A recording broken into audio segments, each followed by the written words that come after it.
ಮಾಡುವಂಥ ದಿನಚರ್ಯದ ಪದಾರ್ಥಗಳಲ್ಲಿ ಇವತ್ತು LPG ಭಾಳಷ್ಟು ಮುಖ್ಯವಾದಂಥ ಅಂಶ. ಅದು ಪ್ರತಿಯೊಂದು ರೆಸ್ಟೋರೆಂಟು, ಹೋಟೆಲ್ಸ್ಗಳು, ದಿನಬಳಕೆಯ ಮನೆಗಳು, ಶಾಲಾ ಹಾಸ್ಟೆಲ್ಗಳು ಮತ್ತು ಎಲ್ಲ ರೀತಿಯ ಕನ್ವೆನ್ಷನ್ ಸೆಂಟರ್ಸ್ಗಳಲ್ಲಿ, ಹಾಸ್ಪಿಟಲಲ್ಲಿ ಯೂಸ್ ಮಾಡೋಂಥ LPGಗಳು ಇವತ್ತೇನು 900 ಇಂದ 1200 ರೂಪಾಯಿ ಇದೆ. ಆಚೆ ಮಾರ್ಕೆಟ್ಗಳಲ್ಲಿ 2000 ರೂಪಾಯಿ ಆಗಿದೆ. ರೆಸ್ಟೋರೆಂಟ್ಗಳು ಕೊಡೋಂಥ 2000 ರೂಪಾಯಿದು 4000 ರೂಪಾಯಿ ಆಗಿದೆ. ಇದು ಯಾರು ಕಾರಣಕರ್ತರು ಅನ್ನೋದು ವಿಚಾರನ ಜನದ ಅರಿವಿಗೆ ತರೋಂಥ ಒಂದು ಪ್ರಯತ್ನ ಒಂದು ಕಡೆ ಆದರೆ, ನಮ್ಮ ಸರ್ಕಾರ ಯಾವ ರೀತಿ ಜನರ ಹಿತಕ್ಕೆ ನಾವು ನಿರ್ವಹಣಾ ವ್ಯವಸ್ಥೆನ ಜವಾಬ್ದಾರಿ ತೆಗೆದುಕೋಬೇಕು ಅನ್ನೋ ಒಂದು ಪ್ರಶ್ನೆಗೆ ನಾನು ಮಂತ್ರಿಗಳಿಗೆ ಹಾಕಿದ್ದೆ. ಆ ಕಾರಣಕ್ಕೋಸ್ಕರ ಇವತ್ತು LPG ವಿಚಾರದಲ್ಲಾಗಲಿ, ಪೆಟ್ರೋಲ್ ವಿಚಾರ ಆಗಲಿ, ಡೀಸೆಲ್ ವಿಚಾರ ಆಗಲಿ, ಕೇಂದ್ರ ಸರ್ಕಾರ ಜವಾಬ್ದಾರಿಯಿಂದ ನುಣ್ಣಿಸ್ಕೊಳ್ತಾ ಇದೆ.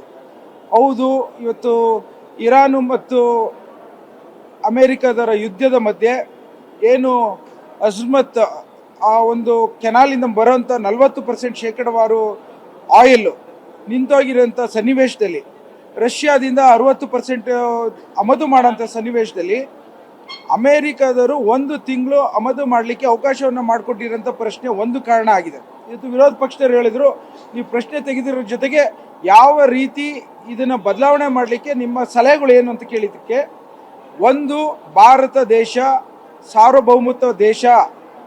ಇವತ್ತು ನಮ್ಮ ಕೇಂದ್ರ ಸರ್ಕಾರ, ಮೋದಿಯವರ ಸರ್ಕಾರ ರಷ್ಯಾದ ಆಯಿಲ್ನ ಆಮದು ಮಾಡೋಂಥ ಹಿನ್ನೆಲೆಯಲ್ಲಿ ಅಮೇರಿಕಾದವರ ಅನುಮತಿ ತೆಗೆದುಕೊಳ್ಳಬೇಕು ಅನ್ನೋ ಪರಿಸ್ಥಿತಿಗೆ ನಿರ್ಮಾಣ ಮಾಡಿರೋಂಥ ಕಾರಣ ಏನು ಅನ್ನೋದನ್ನ ಜನಕ್ಕೆ ಕೇಳಬೇಕು. ಎರಡನೇದು, ಪೆಟ್ರೋಲಿಯಂ ಮಿನಿಸ್ಟರ್ ಆದಂಥ ಹರ್ದೀಪ್ ಸಿಂಗ್ ಪೂರಿ ಅವ್ರದ್ದು F-15 ಫೈಲಲ್ಲಿ ಬಂದಿದೆ. ಆ ಕಾರಣಕ್ಕೋಸ್ಕರ ಅಡವು ಇಟ್ಟಿದ್ದೀರಾ ಅನ್ನೋ ಒಂದು ಪ್ರಶ್ನೆ ಜನಸಾಮಾನ್ಯರು ಕಾಡ್ತಿರೋದನ್ನು ನಾನು ಸದನದಲ್ಲಿ ತಂದಿರೋಂಥ ಪ್ರಶ್ನೆ. ಅದ್ರ ಜೊತೆಗೆ ಇವತ್ತು ಭಾರತ ದೇಶ ಯಾವುದೇ ಯುದ್ಧಕ್ಕೂ ಭಾಳಷ್ಟು ಶಾಂತ ರೀತಿಯಲ್ಲಿ ಎಲ್ಲದಕ್ಕೂ ಉಪದೇಶ ಹೇಳೋಂಥ ಸಂದರ್ಭದಲ್ಲಿ ಇರಾನು ಮತ್ತು ಅಮೇರಿಕದ ಯುದ್ಧದಿಂದ ನಾವು ಈ ಒಂದು ಆಯಿಲಿನ ಹೊರೆನ ಯಾವ ಕಾರಣಕ್ಕೋಸ್ಕರ ತೆಗೆದುಕೋಬೇಕು? ಇವತ್ತು ಕೇಂದ್ರ ಸರ್ಕಾರ ಏನು ಎಸ್ಮೋ ಅಂತ ಒಂದು ಜಾರಿ ತಂದಿದ್ದಾರೆ, ಅದರಲ್ಲಿ ಇವತ್ತು ಯಾವುದೇ ಒಂದು LPGಯ ದಿನ ಬಳಕೆ ಸುಮಾರು 30 ದಿನಗಳ ಅವಶ್ಯಕತೆಯ ಒಂದು ವ್ಯವಸ್ಥೆಯನ್ನು ಮಾಡಬೇಕಾದಂಥದ್ದನ್ನು ಭಾಳ ಹೆಚ್ಚಿನ ಜವಾಬ್ದಾರಿ ತೆಗೆದುಕೊಂಡು ಎಲ್ಲ ಒಂದು ಕಡೆ ಅವರ ವಿದೇಶ ನೀತಿಯ ಪಾಲಿಸಿಗಳು ಫೇಲ್ಯೂರ್ ಆಗಿದೆ ಅನ್ನೋದನ್ನು ಇದು ತೋರಿಸುತ್ತೆ ಅಂತ ಹೇಳಲಿಕ್ಕೆ ಹೊರಟಿದ್ದೇನೆ. ಆ ಕಾರಣಕ್ಕೋಸ್ಕರ ಮುಂದಿನ ದಿನಗಳಾದರೂ ಕೇಂದ್ರ ಸರ್ಕಾರ ವಿದೇಶ ನೀತಿಗಳನ್ನು ಬದಲಾವಣೆ ತಂದು ಇಂಥ ಪರಿಸ್ಥಿತಿಗೆ ಭಾರತ ದೇಶವನ್ನು ಸಿಲುಕಿಸಿದ್ದೇಲೆ ಎಲ್ಲ ರೀತಿಯಲ್ಲೂ ಸಮಸ್ಯೆನ ಬಿಗಡಿಸೋದ್ರಿಂದ ಹೊರಗಡೆ ತರಬೇಕನ್ನೋ ಜವಾಬ್ದಾರಿನ ಕೇಂದ್ರ ಸರ್ಕಾರದವ್ರು ಹೊರಬೇಕು ಅನ್ನೋದು ನನ್ನ ಒಂದು ವಾದ ಅಂತ ಹೇಳಲಿಕ್ಕೆ ಇಚ್ಛೆ ಪಡ್ತೇನೆ. ನಾನು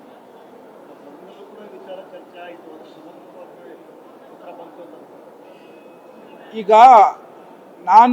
ಇವತ್ತು ಕೇಂದ್ರ ಸರ್ಕಾರದ ಒಂದು ಹೊಣೆನ ಯಾಕೆ ಹೇಳ್ತಾ ಇದ್ದೀನಿ ಅಂತಂದರೆ, ಇದು ರಾಜ್ಯ ಸರ್ಕಾರಕ್ಕೆ ಯಾವುದೇ ಮಂತ್ರಿಗಳಿಗೂ ಇದು ಕಾನೂನು ವ್ಯವಸ್ಥೆಯಲ್ಲಿ ಅವ್ರಿಗೆ ಪಾತ್ರ ಇಲ್ಲ.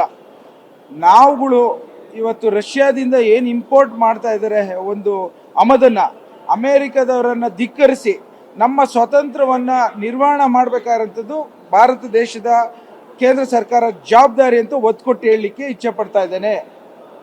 Thank you.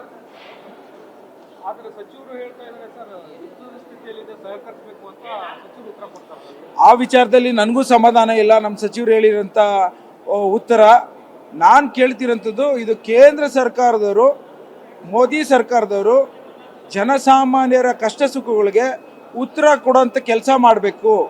ಅಮೇರಿಕದವರ ಕಪಿಮುಷ್ಟಿಯಿಂದ ಹೊರ ಬರಬೇಕು. ಅವರಲ್ಲಿ ಈಗ ಯಾವ ರೀತಿ ಅಮೇರಿಕಾದವರು F-15 ಫೈಲ್ಸನ್ನು ಹಿಡ್ಕೊಂಡು ಎದುರಿಸ್ತಾ ಇದ್ದಾರೆ, ಅದನ್ನು ಪೂರ್ಣ ಮಾಹಿತಿನ ಜನರಿಗೆ ಹೇಳಬೇಕು ಅನ್ನೋ ಒಂದು ವಿಚಾರ ಹೇಳಲಿಕ್ಕೆ ಇಚ್ಛೆ ಪಡ್ತೇನೆ ನಾನು.